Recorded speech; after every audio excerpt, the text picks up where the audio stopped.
Hello, this is Athens, Georgia, USA. Um, this is Ram, so let's Gibson Garden, Ram Gibson channel. Hello Thailand. สวัสดีค่ะ we are still in March, the year 2024. Right now, everything beginning to come out. I feel like this garden, this time of the year, everything just kind of like sometimes I say a blow up a flower, which is kind of like that. Because I have so many different variety of blossom, and this is one of them. It's not really. By the way, welcome to Ram Solat's Gibson Garden. I wanted to talk about this one just a little bit. It's not blooming yet, but when it bloomed, this whole arbor is loaded with white flower. It's a white lily bangs. White lily bangs, when it blooms, it's spectacular. It does that every year, but it's only bloom in early spring every year. Sometimes if it get late frost, it lost a lot of birds, but it still bloom. And but the branches really good for arbor. I kept the prune every year by having a cat get down, and then when it bloomed, the whole thing it covered with white flower. So I'm gonna take you into. I have other plants that I wanna to talk about with you today. I want to introduce to you, and again, I have to be clear that I am not a horticulture degree person. Everything I do and I share with you is what I learned throughout the year, and I have an opportunity to learn a lot from the horticulture, Georgia University, Dr. Alan Armitage, people that come here. And something I like to mention today, one of the reasons that I start this video for my garden, because my garden was on a jump whole tour, a jump platinum, and for about 2 years now, and every year he came to see the garden and during springtime and sometimes the fall. And his garden feature a lot of my garden under the name Abraham Gibson Garden.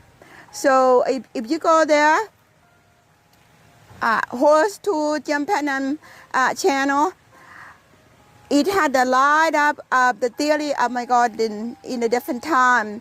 So if you're interested, and please go there and look at. Him and I become sort of friends. So he sort of recommended to me, said, Ram, why don't you open your own YouTube? Because he said there's so many people interesting to learn more about your garden. So because of that, he told me that last spring that he was here. And then I thought about it for many months. And then I thought, okay, I'm going to give it a try. And turn out that you are supporting me. Thank you so much. And okay, let's go see what else in the garden today. I am not a horticulture professor, anything like that. What I share with you is what I learned. I learned a lot of plants. I may not know the genetic name and all that, but you know, if we are the average gardener. I see myself as the average gardener.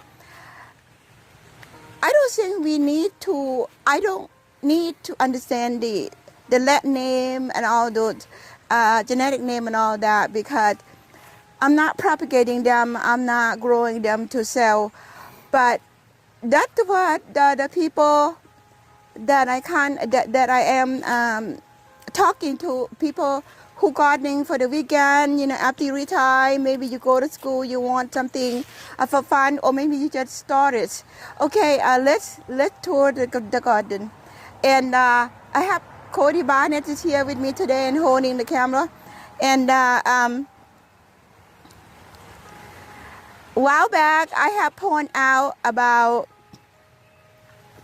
hardy orchids. They're beginning to come out. They're beginning to send out the blossom, and probably another 3 weeks they're gonna bloom, and then I'll do the video in the section. Then when they look very pretty, I'll put them on the video to show it to you again. So come along here along the walkway. What I have here is money plants, geranium. I have lots of white money plant here just come out. It's not blooming yet. Will bloom now. It's very, very early spring. And I have this geranium. It called, some people call stinky geranium because it smells really like a lemon. People say it smells bad, but it's not. To me, it smells really good. And have the pink flower. The other one, that kind of blue lavender, that one I tried, it didn't grow for me. I don't know why, but this one had do very, very well for me. I planted it outside the fence, and the deer does not eat that, so which is really good. And then right now, it is blooming. It's very, very pretty. And I have iris along the walkway. And I have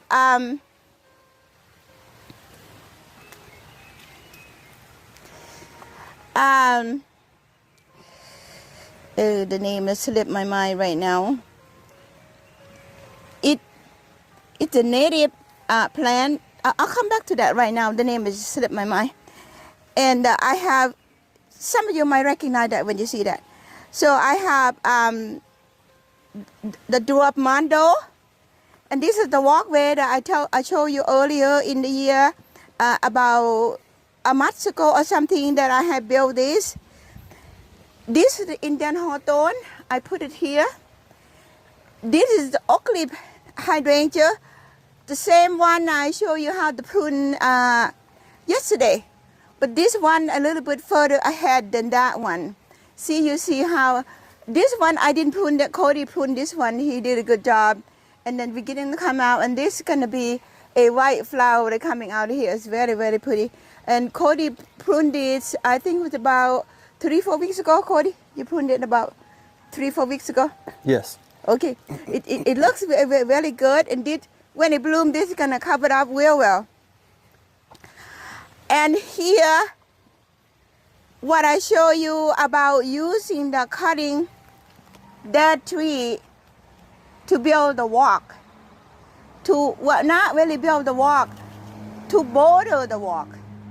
So right now, you can see it beginning to, I plant some phlox here, I plant some pansy here, and this I had not planted yet, so I'm gonna plant it. This is the pentamum. I did not plant that yet. But to get the idea, you can really build your walkway.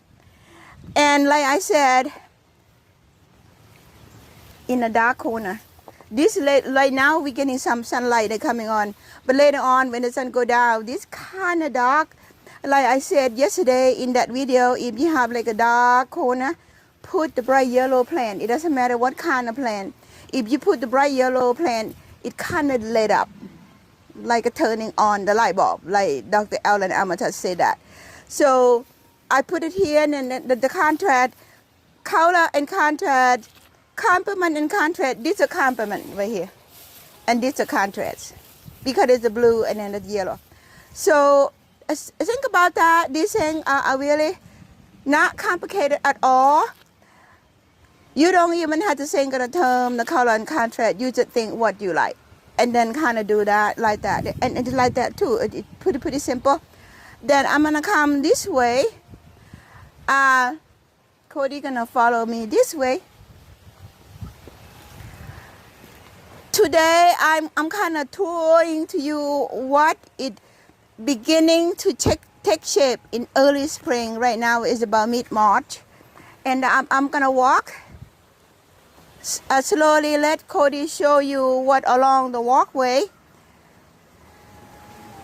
This plant is evergreen. It's called banana bush. Right now, when it blooms, I'll come back and talk to you a little bit more about that. banana bush, I think I see them available in local nursery, and sometimes I see them at the Home Depot or Lowe's, but rarely that I see that. But if you see one, get one, and then I don't know about the deer gonna eat it or not, but I put it here more than 10 years now. It's beginning to have a blossom. When they bloom, it smells like a banana. That's why they call banana bush. It had a scientific name for that, but I don't know the scientific name. And it's a Solomon seal. In the summer, this was covered with Solomon seal. The rock that you see here, it does not exist here. When we build the garden, we have the rock brought in, and then we put it here to make it look natural. So I'm gonna walk further. Some tree is not leaf out yet. When it does, I'll show it to you.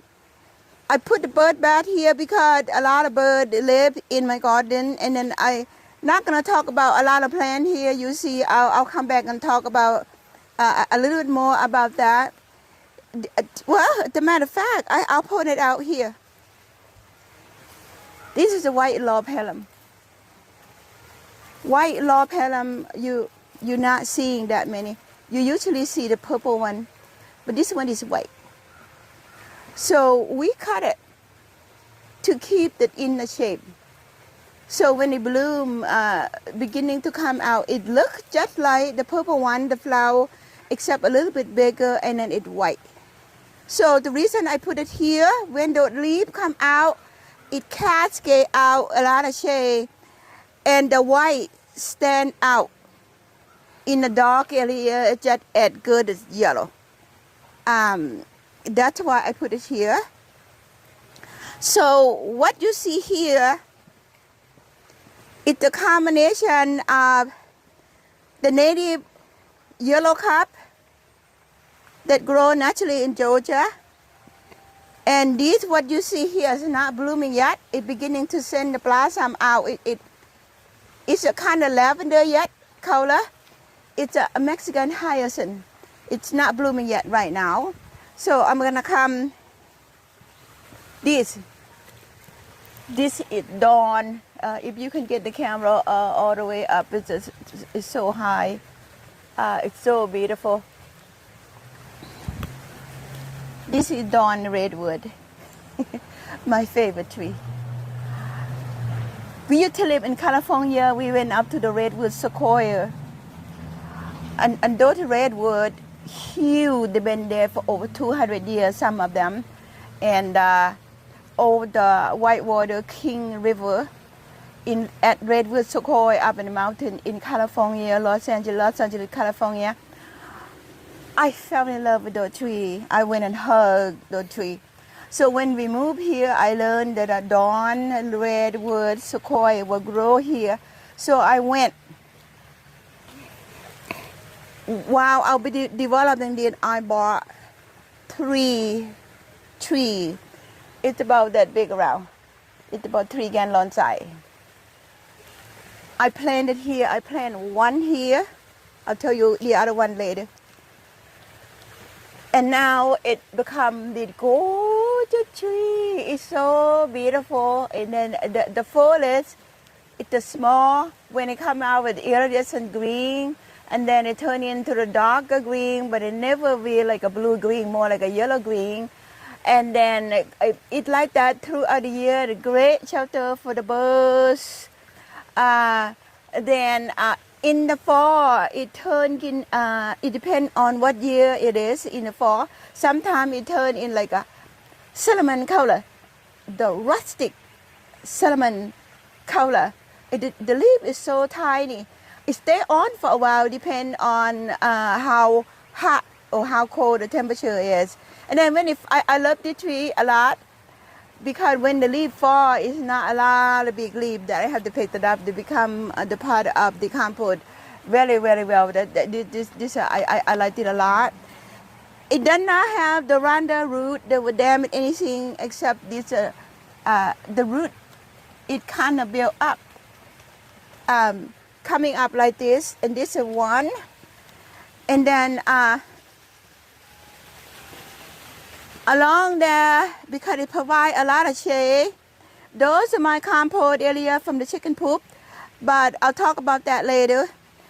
And then along the way, I plant another dawn redwood.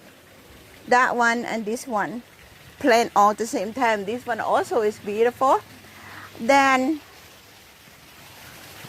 I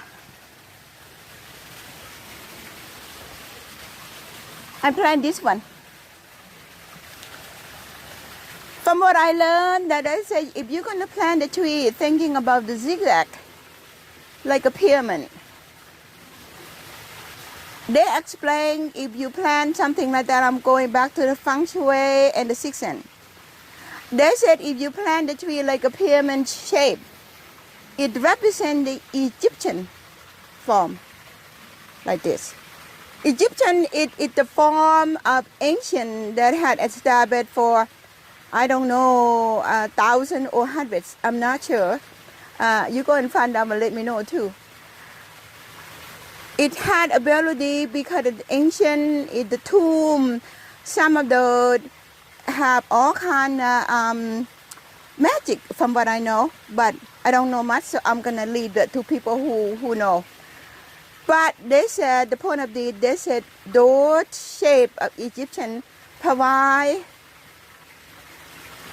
the feng shui, the positive energy, and somewhat it connects to the sixth sense, which is the sixth sense is the senses of harmony, of recognizing the feeling good. That's what it all come together, and that's why I planned that like this.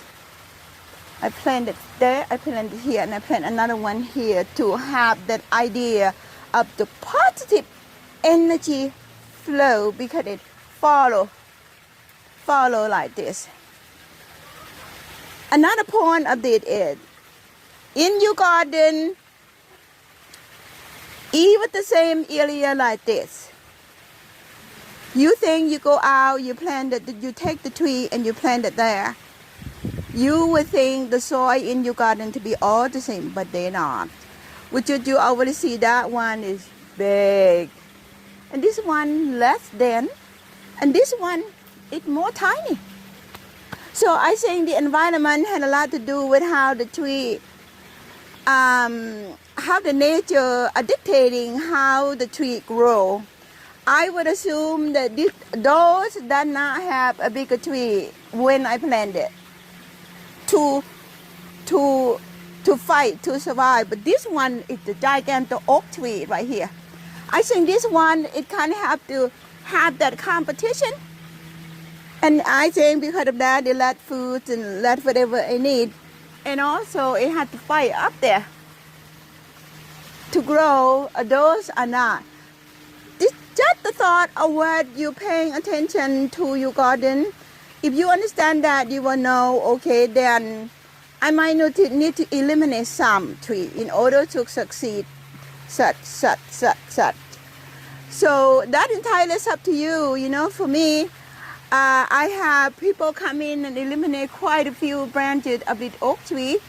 I don't want to cut this oak tree down because it established in this property and it's a beautiful tree. And also in winter, it provides the acorn for the for squirrel, for the bird. Because of that, I'm sacrificing what served to the nature by accepting the tree is not going to be growing that big, that which is, for me is okay. So, okay, now I give you to look around in your garden to understand what you need to do. I am not a plant expert to tell you the plant genetics, but I can tell you what plant need because that's what I do. I've been growing the gardening for quite a long time. I pay a lot of attention with plant, why they grow or why didn't they grow, and use the thought of understanding and then kind of nurture them. So I'm not talking about nurture them. I'm gonna talk about the other one here. If Cody would point the camera up all the way up to the top. This is called, I don't think I can reach there. Could I get it there? Could I get it there? But anyway, I'm not gonna get it there. I like to get something to bring it down so they can see it, you know. Okay, now I think I can do it. There we go. Think I can do it.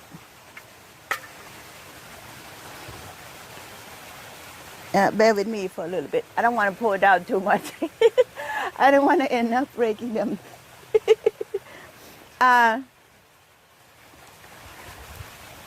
This, when I bought it, I would say nearly 17 years now. I planted it after I planted those. When I found it in a nursery, I normally see the tulip magnolia. It's a purple or pink or sort of red light. But I never see the yellow in that time.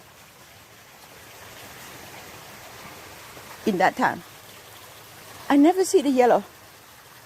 So when I see that, I immediately fall in love with this flower. When I bought it, about three gallon size, and the stem was about this big, have about 3 blossoms on it. And it's beautiful. The foliage, it's tropical looking. You know the deciduous magnolia foliage look like. In that time, this plant called Queen Elizabeth yellow magnolia. Queen Elizabeth deciduous yellow magnolia. That's what they call. But nowadays, when I look at the tag to what they sell now, they rarely see, by the way, the name is not the same. And I'm not sure it's the same plant or not the same plant. But from what I understand, plant in general, every 10 years, it fall into a circle. So that means maybe the name get changed within the 10-year circle. Or, I don't know. So that's what I heard. How true it is, I don't know. I am a PhD gardener. I am not a genetic research or plant development research, anything like that. What I share with you is what I learned. So, look at that. And when I bought it, it said it's gonna grow to be like maybe 5 feet or 10 feet the most. But as you see how tall it gets. This is just beginning to bloom. See, I have the bud, it's not open yet. When it open, the reason I show you that today, because sometimes when it get warm real fast, it fall out pretty quickly. And I thought today is a good day to show you. Can you get it real close, Cody? Real close, that they can see inside of that. Think you can do that? Do that? You got it? Got it. Got it. Okay, now I'm gonna slowly let it go. It's my favorite tree. I hope you like it too. Beautiful. And that's just about it today. I want to show you special plant, to me anyway. And then if you can find it, if you ask me what it's like kind of like that. You see, when those trees come out, it's gonna be kind of shady throughout the year here. It's like kind of like that. I never put it out in the full sun. So because of that, I can't tell you what it's like in full sun. But if I remember, the tag said it needed environment, the broadcast, Patan pache, you add patan pache, what does that mean? They said if we get like a morning sun, like six hour of kind of broadcasting like this a day, they said that's the patan pache. But it get only for sun, lot of sun, but early morning, and that's okay too. But if you have the in the middle, starting get the sun from the morning all the way until sundown, sun all the time, that is full sun. So it's just like that. So go touch your environment, and then it does not require a lot of maintenance. You know, I prune it out once in a while, and but other than that, it kind of take care itself. It kind of lean that way. Ooh, I broke this. Ooh, I'm gonna take that, put it in my vase.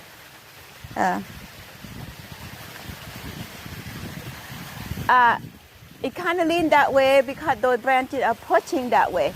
So this year I'm gonna eliminate those a little bit and then let it kind of fall back this way.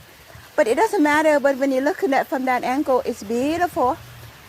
Okay, I'm gonna go for plus and minus. Plus is the unusual, beautiful flower. Not rare, but not often see. Have the foliage beginning to come out and big foliage in the tropical, and stay throughout the summer that way. Provide a lot of shade here. Sometimes it bloom again in the fall, but it's not many. Needs almost no require any care at all. It's just what I put it here. Does not have a lot of servant root. Too much competition for the plant this year. It does not a servant root that will run in and then invade everything. It does not do that. And I rarely see the seedling from these. So that means it does not drop the seed and then have the baby of these. So on and on, the trunk is beautiful. On and on, there's not a whole lot minus from what I understand. Okay, I hope I encourage you to go out and look for something unusual for your garden today. And like I said, be a gardener. It is it's great for the mind, great for the heart, and great for the environment. And for today, I would like to say thank you for supporting us. And there are more that we can share. I would say thank you for Aston, Georgia, and USA, and then for Thai friends that watching this. เพื่อคนไทยดอกไม้อันนี้มันสวยจริงๆสวยจริงๆชื่อ Queen Elizabeth magnolia ขอบคุณนะคะที่ติดตามแรมแล้วก็สนับสนุนเพราะอย่างนั้นวันนี้ in English I say thank you, in Thai I say สวัสดีค่ะ